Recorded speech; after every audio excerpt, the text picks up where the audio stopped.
amada iglesia, gracia más grande hemos recibido en estas noticias nuevas y hermosas de salvación. Un solo evangelio. Bueno, hermanos, pues esta carta que Pablo escribe con urgencia a las iglesias de Galacia revela su profundo amor por el único y verdadero evangelio de Dios. Y cualquier enseñanza que afirme que debemos añadir algo a la obra perfecta de Cristo, que nos falta, que necesitamos tal o cual cosa para obtener el perdón de nuestros pecados o para obtener la vida eterna, toda enseñanza que añada algo a este evangelio deja de ser el evangelio de la gracia. Dios nos ha salvado y nos concede la vida eterna únicamente por medio de la fe en Jesucristo. Por eso, pues alterar el evangelio es peligroso, porque fuera de Cristo no hay salvación. Y si nosotros creemos otras cosas, entonces no estamos gozando de esa salvación y esa esperanza que Dios nos ha prometido. Es como si un artista terminara una obra maestra y alguien tomara un pincel para mejorarla en sus palabras. No la estaría honrando, estaría insinuando que el artista no hizo un buen trabajo. Del mismo modo, la salvación que Cristo obtuvo en la cruz es una obra perfecta. No necesita añadidos, solo debe ser recibida por fe. Amén.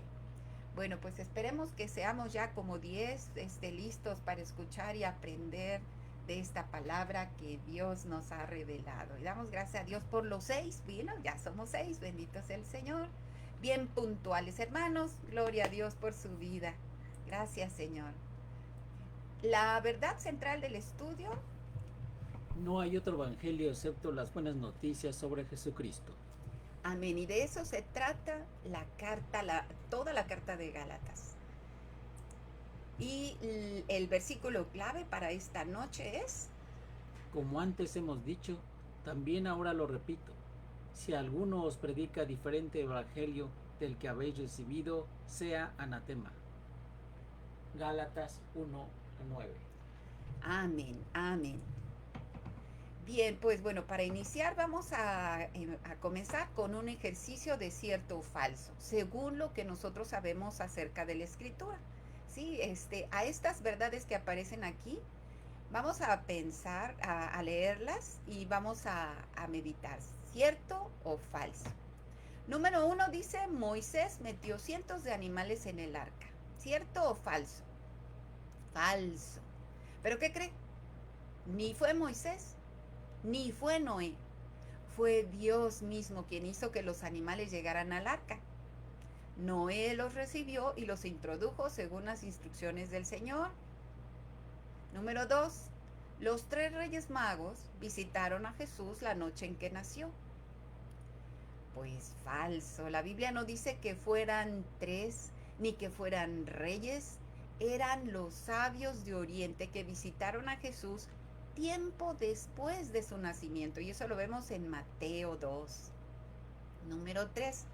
Adán y Eva comieron la manzana prohibida. ¿Cómo ves? ¿Cierto o falso?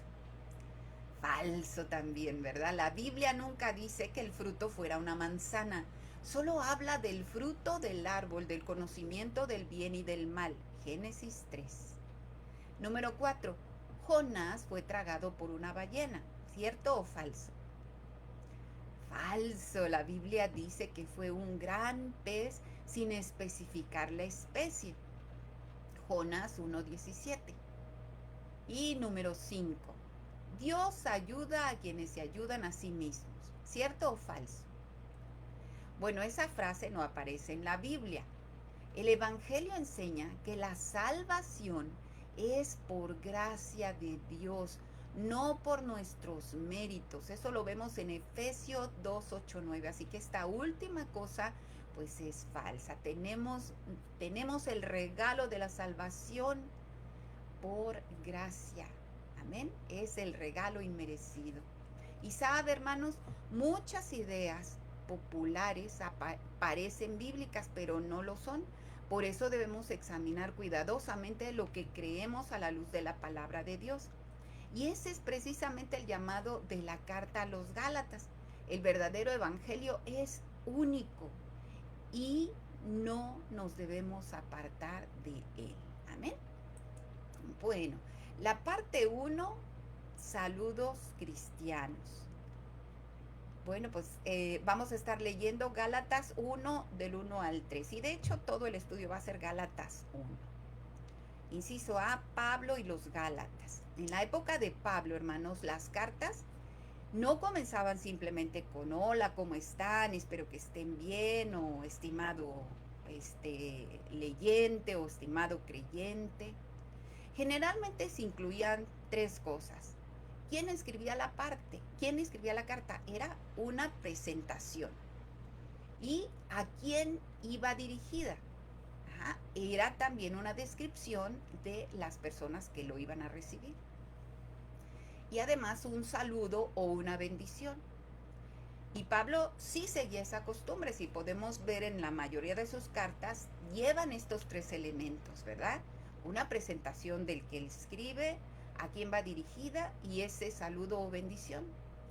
Sin embargo, en esta carta, pues va a empezar de una manera muy diferente y vamos a comenzar. Vamos con Gálatas 1 del 1 al 3 y vamos leyendo. Saludo. Gálatas 1:1. Pablo, apóstol, no de hombres ni por hombre, sino por Jesucristo y por Dios el Padre que lo resucitó de los muertos. Y todos los hermanos que están conmigo, a las iglesias de Galacia. Gracia y paz sean a vosotros, de Dios Padre y de nuestro Señor Jesucristo. Como vemos, hermanos, lo primero que hace Pablo es presentar sus credenciales. Dice, es apóstol. Y luego aclara que es enviado directamente por Jesucristo, no por decisión de ningún hombre. Y luego menciona a los hermanos que están con él como testigos. Después, ¿a quién dirige la carta? A las iglesias de Galacia. En lugar de decir simplemente saludos, desea que reciban gracia y paz. ¿Por qué empieza hablando de su autoridad?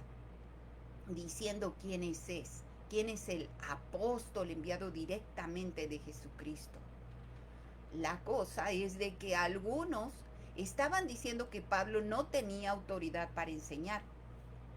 Y esta es una respuesta para esas personas. No fui enviado por hombres, sino por Jesucristo y por Dios Padre. Y antes de empezar a defender el Evangelio, Pablo defiende la autoridad que Cristo le dio para anunciarlo. Estas palabras, gracia y paz, resumen el mensaje del Evangelio. Gracia, porque es un regalo inmerecido, el regalo de la salvación que Dios ofrece por medio de Jesús a todo aquel que crea. Y paz. Paz representa la reconciliación con Dios nuestro Padre y la seguridad que solo Cristo puede dar. Así que Pablo no solo está saludando a los creyentes de Galacia, desde sus primeras líneas les está recordando el Evangelio. Entonces, ¿por qué este saludo es diferente al de otras cartas? Pues porque Pablo quiere entrar de inmediato a un problema muy grande. Las iglesias de Galacia estaban siendo influenciadas por falsas enseñanzas que distorsionaban el Evangelio. Esto, hermanos, Pablo lo entiende así. El Evangelio está en peligro. Él sabía que debía defenderlo con urgencia. Desde el saludo, ¿verdad? Pablo deja claro que no está escribiendo una carta de cortesía, está luchando por proteger el único evangelio que puede salvar al ser humano. ¿Cómo es que este inicio de esta carta es importante? ¿Por qué al verlo entendemos que Pablo quiere proteger el evangelio a toda costa? Muchos lo atacaron sus cualidades, lo criticaron por su apariencia. como apóstol. ¿Por qué lo haría? Vamos a seguir leyendo. Vamos a el inciso B, el Evangelio esencial, y vamos a estar leyendo del verso 6 al 9. Si un niño nos preguntara, ¿qué es el Evangelio? Piensa, hermano, ¿qué le diría? ¿Cómo se lo explicaría en una sola frase? Creo que Pablo lo resume en estos versículos siguientes. Vamos a leer primero 4 y 5. El cual se dio a sí mismo por nuestros pecados para librarnos del presente siglo malo, conforme a la voluntad de nuestro Dios y Padre, a quien sea la gloria por los siglos de los siglos. Amén. Esta es las buenas noticias del Evangelio, muy sencillas. Jesucristo murió por nuestros pecados para rescatarnos y darnos una nueva vida con Dios.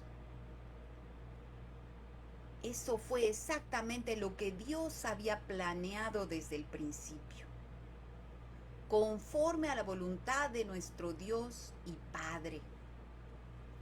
Jesucristo no murió por accidente, ni porque los hombres fueran más fuertes que Él. Voluntariamente se entregó para salvarnos. ¿Por qué tuvo que hacerlo? Porque nosotros no podíamos salvarnos por nosotros mismos. El pecado nos separa de Dios y solo Dios podía pagar el precio para reconciliarnos con Él. Por eso Pablo dice que Jesús se entregó por nuestros pecados. Lo más importante es que Jesús ya hizo todo lo necesario para nuestra salvación. No necesitamos añadir obras, rituales, requisitos para completar lo que Él hizo en la cruz. Así que si usted ha creído en nuestro Señor Jesucristo, en su muerte en la cruz para lavar todos nuestros pecados, gócese, gócese, sus pecados han sido perdonados.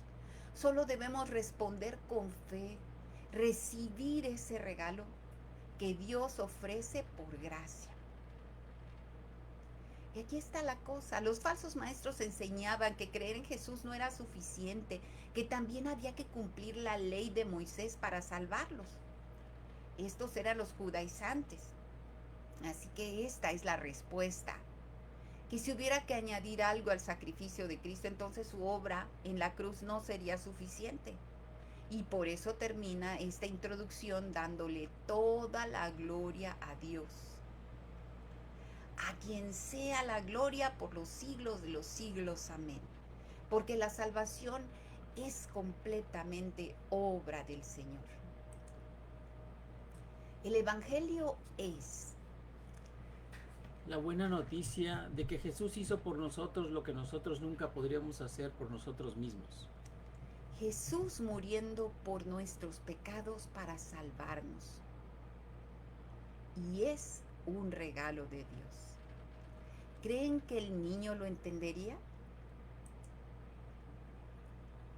Ahora vamos a hacer esta comparación en estas dos explicaciones que Pablo hace en otras cartas. Gálatas 1:4 dice, el cual se dio a sí mismo por nuestros pecados para librarnos del presente siglo malo, conforme a la voluntad de nuestro Padre, de nuestro Dios y Padre. Y ahora vamos a leer lo que dice Colosenses 1:13, que dice así.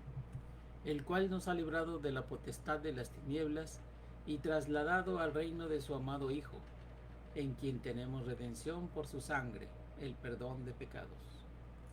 Jesús vino a rescatarnos.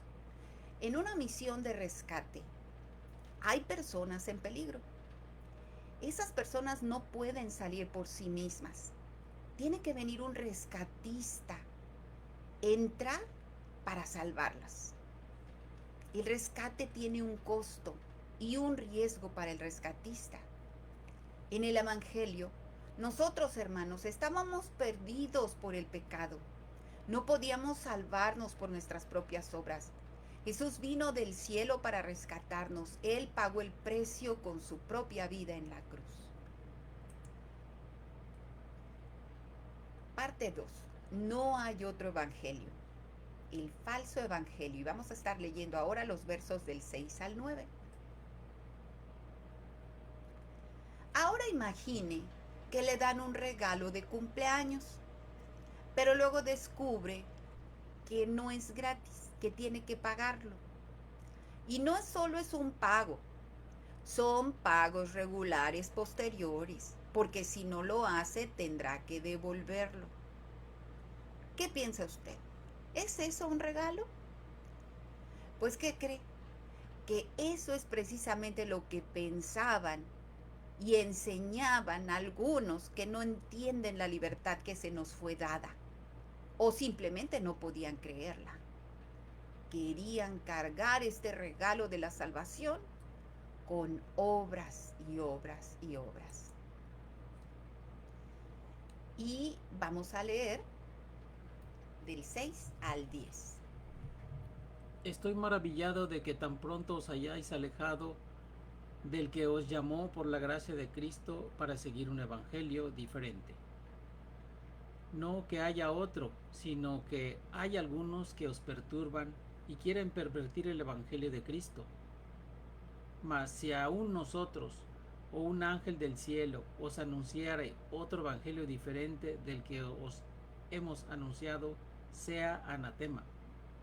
Como antes hemos dicho, también ahora lo repito, si alguno os predica diferente evangelio del que habéis recibido, sea anatema. La palabra evangelio significa buenas noticias. Y esa noticia es que Jesús murió y resucitó para que todo el que cree en Él sea justificado delante de Dios. Pablo advierte que los falsos maestros de Galacia estaban distorsionando esta buena noticia al enseñar que además de creer en Cristo era necesario cumplir con los rituales de la ley para ser salvos. Al hacerlo, convierten ese regalo de la gracia en una serie de obligaciones muy pesadas. Y esta idea invadió muchas iglesias hasta el día de hoy. Muchos que se dicen cristianos creen que sus buenas obras les ayudan a ganar la salvación. La Biblia enseña que nadie puede ganar la salvación por sus propios méritos. Como afirma Efesios 2 del 8 al 10, somos salvos por gracia mediante la fe y las buenas obras son el resultado de la salvación. No es el medio de obtenerla. También Filipenses 3 del 7 al 9 muestra que ninguna obra humana puede compararse con la justicia que recibimos por medio de Cristo. Por eso Pablo declara con firmeza que cualquier persona que anuncie un evangelio diferente está bajo condenación de Dios, es anatema. Su intención no era maldecirlos, pero los maestros tienen una gran responsabilidad delante de Dios por lo que enseñan, según lo dice Santiago 3:1. La muerte y la resurrección de Jesús son completamente suficientes para salvarnos. Cuando confiamos en Él, Dios nos da la nueva vida. Nos da una nueva vida, nos llena de su espíritu para empoderarnos, como ya lo vimos anteriormente. Nos capacita para hacer las buenas obras. Todo es obra de Dios. Por eso toda la gloria le pertenece a Él. La salvación es un regalo de la gracia de Dios. Las buenas obras son la evidencia de una vida que ya ha sido transformada por Jesucristo. Y nunca son el requisito para ser salvos, porque la obra ya la hizo nuestro Jesús. La siguiente parte, el verdadero evangelio. Y vamos a leer Gálatas 10 al 12. Y hermanos, es que es fácil caer en tentación de decir lo que otros quieren escuchar para ganar su aprobación. Sin embargo, el propósito del creyente no debe ser agradar a las personas, sino a Dios. Si somos verdaderamente siervos de Cristo, no vamos a adaptar el evangelio para agradar a las personas, porque estas buenas noticias no son mías. Provienen de Dios nuestro Señor, que ya ha derramado su misericordia sobre el mundo. No es una noticia que se inventó Pablo, se inventaron los apóstoles. Tampoco es algo que nosotros debemos decir para agradar lo que otros quieren oír. Vamos a leer entonces los versos del 10 al 12. Pues, ¿busco ahora el favor de los hombres o el de Dios? ¿O trato de agradar a los hombres? Pues si todavía agradara a los hombres, no sería siervo de Cristo. Mas os hago saber, hermanos, que el evangelio anunciado por mí no es según hombre, pues yo ni lo recibí ni lo aprendí de hombre alguno, sino por revelación de Jesucristo. Ellos decían que Pablo modificaba su mensaje para agradar a los gentiles. Recuerden que los gentiles era la gente que no era judía, como usted y yo. Y también lo que, según ellos, Pablo quería era facilitarles la conversión. Pero él responde que si su objetivo fuera ganar la aprobación de las personas, él no sería un siervo de Cristo. Su fidelidad a Jesús está por encima de la popularidad. Y luego, al continuar en los versos 11 y 12, afirma que el evangelio que anuncia no nació de ideas humanas ni lo aprendió de otro maestro, lo recibió por revelación directa de nuestro Señor Jesucristo. Por eso no podía cambiarlo para adaptarlo a los gustos y preferencias de sus oyentes. Porque la verdad del evangelio no cambia. El evangelio viene de Dios y nadie tiene autoridad para modificarlo. Él envió a su Hijo para rescatarnos por gracia. El creyente debe permanecer fiel a esa palabra, aun cuando esa verdad no se entienda o parezca impopular o muy repetitiva. Hay una sola verdad, hay una gracia derramada sobre la humanidad y esta es la muerte de Jesús para salvarnos. Y esto nos enseña nuestra responsabilidad, hermanos. No debemos buscar que el evangelio sea más aceptable para las personas. Debemos buscar anunciarlo claramente con fidelidad. Este regalo del Señor nos llama a seguirlo. Y el único camino de salvación es Jesucristo. Entonces, quienes ponen su fe en Él son transformados y comienzan esa nueva vida como sus discípulos. Pero cada vez que añadimos requisitos, tradiciones, enseñanzas humanas como condición para la salvación, dejamos de anunciar el evangelio tal como Cristo lo entregó. Con el tiempo, esas adiciones pueden llegar a eclipsar la sencillez y la suficiencia de la gracia de Dios. El apóstol Pablo, si usted lo sabe, seguramente lo ha leído, tuvo una experiencia extraordinaria cuando conoció a Cristo. Sin embargo, al presentar el evangelio, no les dice a los creyentes: créanme porque el Señor me tumbó del caballo, me volvió ciego. No, su argumento no se basa en lo que él sintió o vivió, sino una verdad mucho más firme. El evangelio que anuncié no lo recibí de ningún hombre, vino de Jesucristo. Vivimos en una época en la que abundan las experiencias. Oh, es que usted no sabe lo que yo siento. Las revelaciones personales. A mí me dijo, a mí me hizo. Los mensajes novedosos. Miren ahora una verdad que usted no había escuchado. Y las interpretaciones llamativas con bombos y platillos. Muchas personas llegan a escuchar a esta gente que habla y les da más autoridad a lo que dice, a lo que dicen ellos, un predicador, a lo mejor un libro, una experiencia espiritual a la que la propia palabra de Dios no respalda. ¿Qué es lo que está pasando? Es que estas personas que son eclipsadas no leen las escrituras. Pero Pablo nos recuerda que todo mensaje debe ser examinado a la luz del evangelio que Cristo reveló. Hemos hablado de las profecías que hablaban de ese Mesías que nos salvaría. Hemos hablado de ese Dios amoroso que durante toda la Biblia quiere atraer a su pueblo, que le conozca, que esté con él.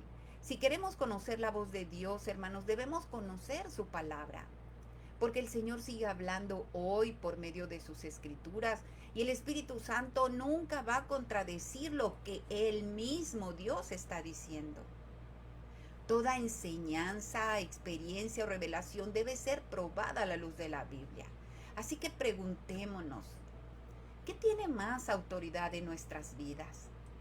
¿La Biblia o las opiniones de personas que yo admiro? ¿Dependo de lo que otros dicen acerca de la Biblia o la estudio? Y la escudriño para conocer por mí mismo lo que Dios ha revelado. Una experiencia, hermanos, sí puede impactarnos porque Dios es maravilloso y mueve a la gente, pero solo la palabra de Dios es la autoridad que debe permanecer y es la palabra que permanece siempre y para siempre. Todas las cosas pasarán, pero mi palabra no pasará. La parte 3 nos dice transformados por la gracia. Y vamos a ver dos partes. ¿Cómo era Pablo antes de Cristo? ¿Y cómo fue Pablo después de conocerle? En la época en que vivimos hay una frase que se le llama, un acto que se le llama la cultura de la cancelación. Cuando una persona comete un error grave, muchos piensan que ya no merece una segunda oportunidad. Su pasado define a esta persona para siempre. Y se le etiqueta, se le rechaza, se le considera que nunca podrá recuperar la confianza de los demás. Y si alguien hubiera merecido ser cancelado en ese tiempo, habría sido Pablo. Y vamos a leer. Porque ya habéis oído acerca de mi conducta en otro tiempo en el judaísmo, que perseguía sobremanera la iglesia de Dios y la asolaba.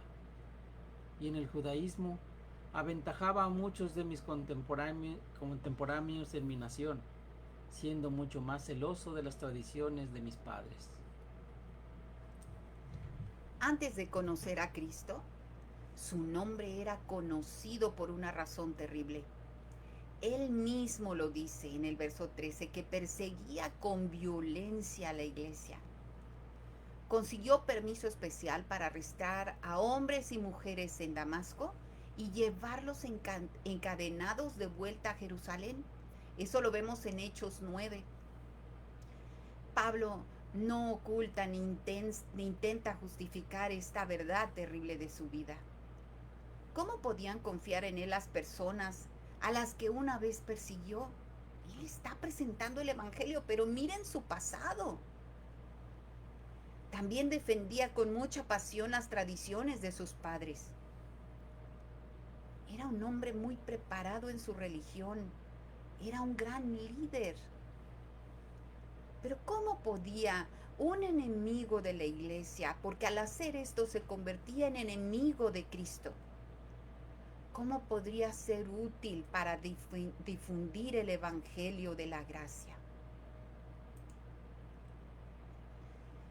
Aquí vemos algunos versículos de otras cartas donde también él recuerda el pasado. Primera de Corintios dice: no soy digno de ser llamado apóstol, por la gracia de Dios fui transformado y capacitado para servirle. Como habla en Filipenses 3:6 que él era tan celoso de esa religión, de la religión judía, que perseguía a la iglesia. Y dice: pero todo lo considero basura frente al privilegio de conocer a Cristo. Primera de Timoteo también dice: antes fui blasfemo, perseguidor, violento, pero Dios tuvo misericordia de mí y me llamó a servir y convirtió mi vida en un ejemplo de su paciencia y gracia para todos los que creen. Al leer dar testimonio cuando Él da testimonio de lo que el Señor ha hecho en su vida. Él quiere que entiendan el poder de la gracia de Dios. ¿Recuerdan la escena cuando Esteban fue apedreado? Pablo todavía, dice la palabra, llamado Saulo, aprobó aquella ejecución y cuidó la ropa de quienes lanzaban las piedras. Obtuvo esa autorización, ¿verdad?, para entrar a las ciudades y arrestar hombres y mujeres, llevarlos de nuevo encadenados a Jerusalén. No solo en Hechos 9, en muchas partes, Hechos 7, Hechos 8.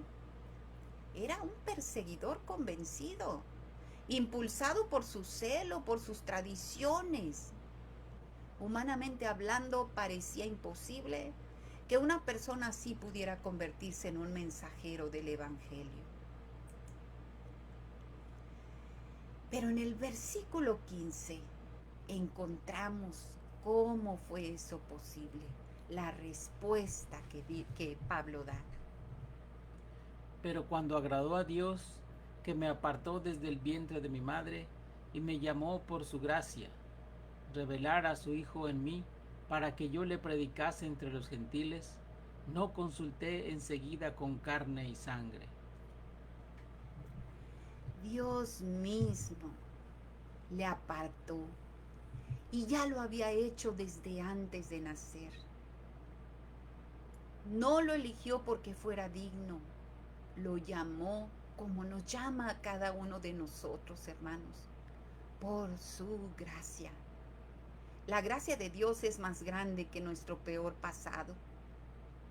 Como decía el canto, ¿verdad? Es mayor que nuestro pecado. La gracia del Señor. Cuando Pablo encontró a Jesús en el camino a Damasco, su vida cambió por completo. No porque desde entonces todo fuera fácil, no. Al contrario, nuestro Señor Jesucristo le anunció que sufriría mucho por causa de su nombre. Eso lo vemos en Hechos 9:16. Y más adelante Pablo describió azotes, cárceles, naufragios, cuantísimas pruebas que vivió. Y casi al final de su vida escribió una verdad que sigue siendo hasta hoy vigente. Todos los que quieren vivir piadosamente en Cristo Jesús padecerán persecución.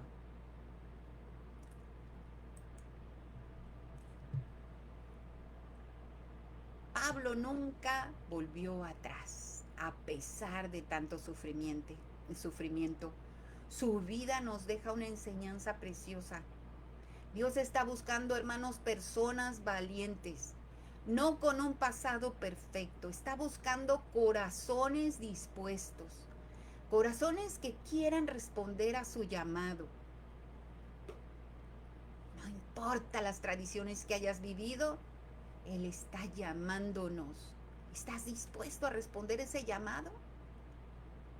El mismo hombre que intentó destruir a la iglesia fue transformado por la gracia y llegó a dedicar toda su vida para anunciar el evangelio de la gracia, no por obras, no con ningún obstáculo, con nada, solo por la gracia de Dios. Esa es la esperanza del evangelio. Ningún pecado es demasiado grande para la gracia de Dios. Ningún pasado es tan oscuro que Cristo no pueda transformarlo para su gloria, hermanos. Porque Él no ve a las personas únicamente por lo que han sido. Es su gracia. Es su gracia la que puede lograr en estas personas esa maravillosa transformación que necesitamos. En Pablo, hermanos, nosotros vemos a un enemigo de Cristo. Y yo creo que todos sus contemporáneos en ese tiempo así lo veían. Sin embargo, Dios vio un corazón que una vez transformado iba a dedicar toda su vida a anunciar este evangelio. Ese es el poder de Dios y su gracia que transforman las vidas. Nosotros no somos nadie para indicar los pecados y errores de absolutamente nadie. Nosotros debemos orar para que la misericordia de Dios venga sobre esta persona, Quizás alguien que estemos pensando, todos al escuchar el Evangelio y que respondan a ese Evangelio pueden ser transformados. Así que hermanos, valoremos este poder porque donde la gracia de Dios actúa, ninguna vida queda fuera de su alcance. Y el inciso B, Pablo después de Cristo, versos 17 al 24. Cuando eres transformado, ¿cuál es la prioridad para un nuevo seguidor de Jesús? Para Pablo, su prioridad era comenzar de inmediato a compartir la palabra de Dios, las buenas nuevas de salvación con todos los que conocía. Su encuentro personal con Jesús lo transformó de enemigo de la fe a un defensor de la fe en este evangelio de poder. Y vamos a leer verso a verso, el verso 17 primero.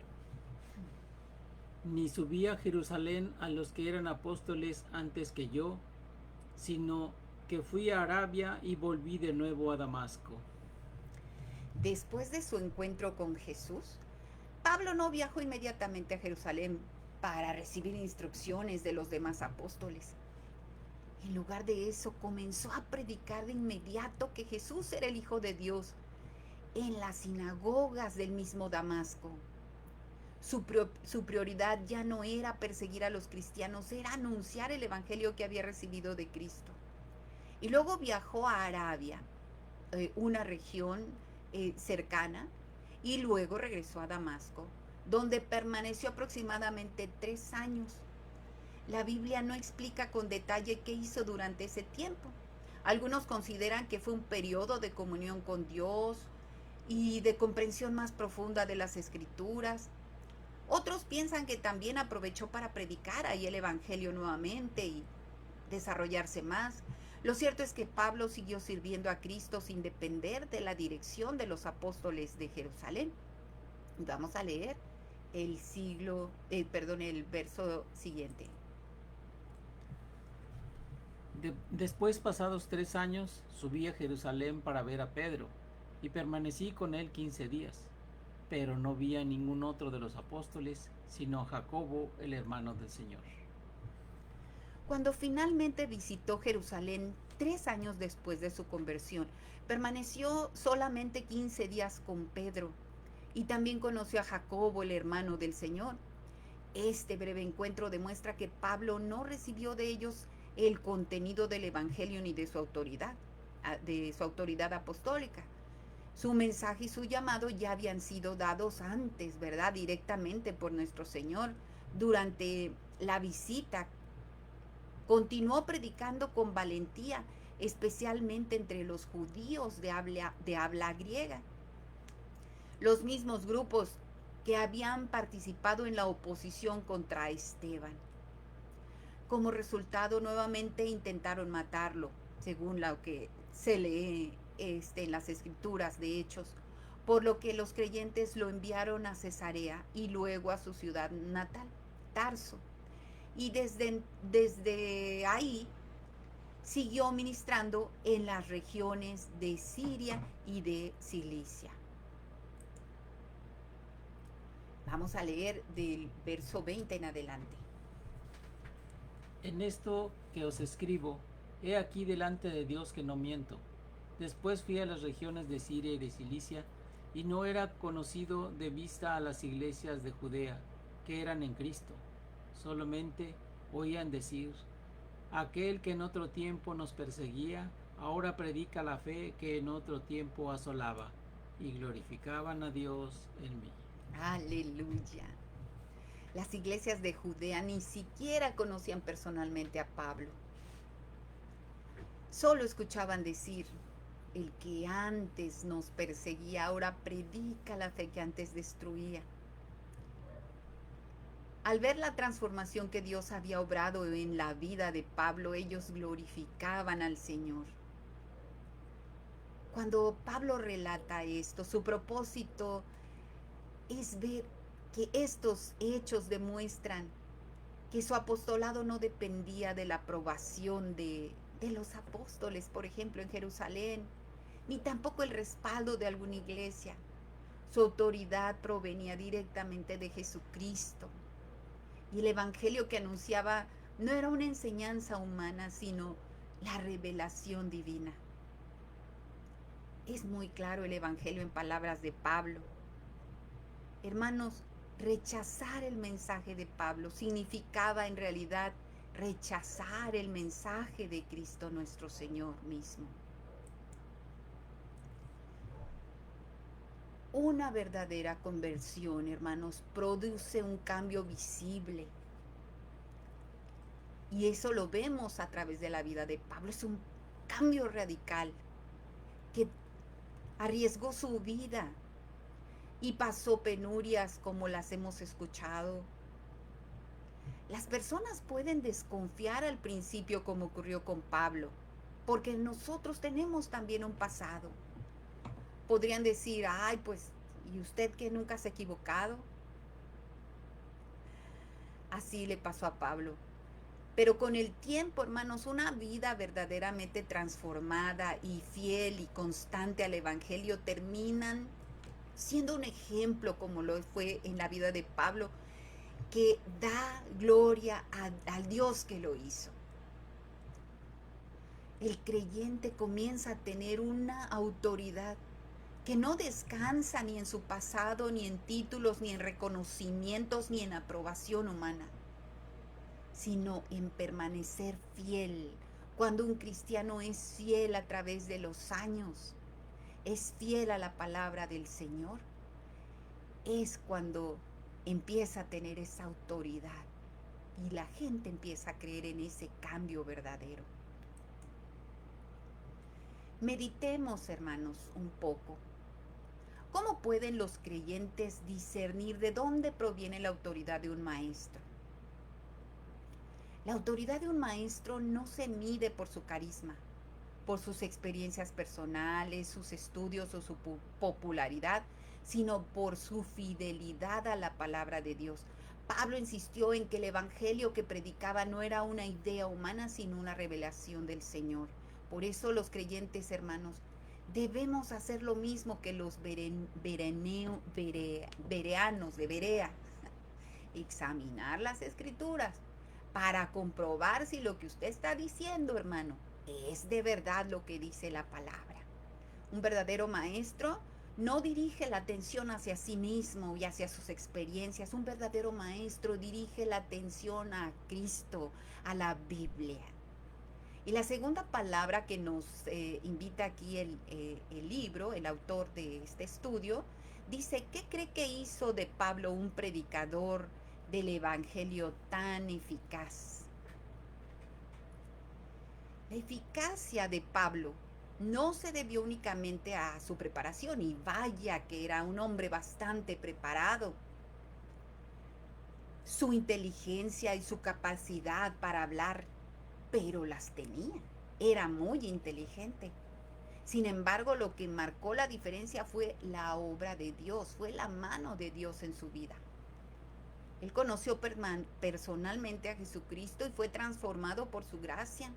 Y vivió completamente entregado a esa misión que recibió. Pero además dependía del poder del Espíritu Santo constantemente. Él permanecía fiel a su mensaje, aun cuando eso significara sufrir, porque sufrió mucho la persecución y la cárcel, como hemos dicho. Su vida respalda sus palabras y por eso su predicación tenía credibilidad y producía fruto. Dios usa con poder a quienes permanecen fieles a su palabra y permiten que su vida refleje la transformación que el Evangelio produce. Amén. ¿Qué nos dice Dios? Pues las falsas enseñanzas, hermanos, no terminaron allá en la iglesia primitiva. Si bien los cristianos pueden tener diferencias de algunos puntos doctrinales, de alguna interpretación bíblica, lo que no debe cambiar y debe mantenerse siempre firme es esta verdad central del Evangelio, porque es innegociable y esa verdad debe ser protegida. ¿Por qué? porque si no la protegemos se le resta valor a la obra de nuestro Señor Jesucristo, el Hijo de Dios, viniendo a rescatarnos cuando nosotros no teníamos manera de hacerlo. El testimonio de Pablo ilustra la verdad del Evangelio cuando es transformado, pero él explica: no fui transformado porque me hablaran a mí, fue resultado de la gracia de Dios. No fue la obra de los hombres y tampoco fue obedecer a la ley lo que me transformó. Fue la gracia del Señor sobre mi vida. Así nosotros, hermanos, no podemos esperar que seguir las reglas nos cambie a nosotros ni a nadie. Sí debemos obedecer al Señor. Sabemos que la ley refleja el pecado que hay en nuestras vidas. Pero cuando nosotros tenemos ese encuentro personal con Jesucristo, es entonces cuando Él puede transformar nuestro corazón. El Ministerio en Acción nos invita a varias cosas. ¿Cómo hablaría usted a otros acerca de la gracia de Dios? ¿Cómo les mostraría que esa gracia puede transformar vidas y que la pueden encontrar a través de la obra de Jesucristo y a través de Él? Pues esta semana nos invitan a compartir la verdad del Evangelio, hermano. ¿Lo va a hacer? ¿Va a compartir la verdad del Evangelio? Bueno, esta invitación es para compartirlo con quienes todavía creen que pueden ganarse el favor de Dios a través de sus obras. Recuérdeles que en Cristo la salvación es un regalo de la gracia de Dios. Amén.